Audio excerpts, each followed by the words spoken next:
slab preparation. So nakapaglatag na sila ng mga pinolik board. Ang ginamit natin dito is 1/2 pinolik board. Ang presyo sa amin dito is 520 kada isa.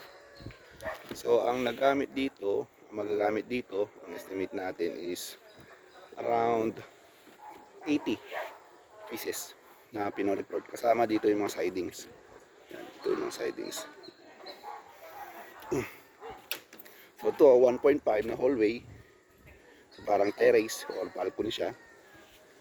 Tapos dito yung mga kwarto. Tapos may sliding door tayo dito. Mga sliding door. Ito yung second room. Then may sliding door ulit dito. Tapos dito dalawa yung CR. Dalawa yung CR dito. Dito. So isa para dito sa dalawang kwarto.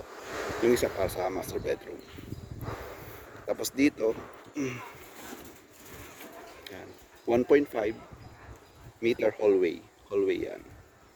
So ito open area. Open siya. So high rise siya. High rise. So ito yung slab preparation. Ang ginamit natin dito, 2x2 and 2x3. So 2x2 dito is 100 pesos per piece. Yung 2x3 is 160 pesos per piece. So ang nagamit namin, so far is nasa 500 pieces na 2x2, tapos nasa 200 pieces na 2x3, and nasa 300 pieces na bamboo. So combination siya. So yun. Yan. Masinsin yung pagkano nila. Yan. So mga 7 days pa ang target para makapag slab. So sa slab 25 na katao, mag-start sila ng 1 AM and matatapos ng around mga 16 to 20 hours ng pagbuhos dito. So yun. So, okay.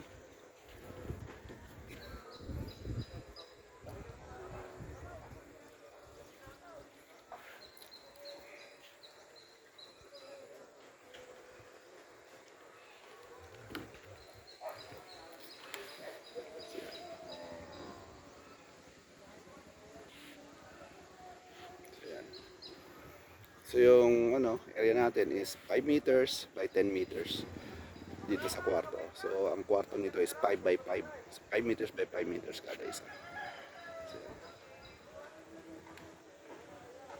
then high rise siya. 3.1 yung yung ceiling height. So mataas. So high rise siya. Para mahangin. Yung circulation ng hangin maganda. Okay? So yun lang muna. So this is day 41. So 10 workers. So ito yung natapos nila. Okay. So mabilis.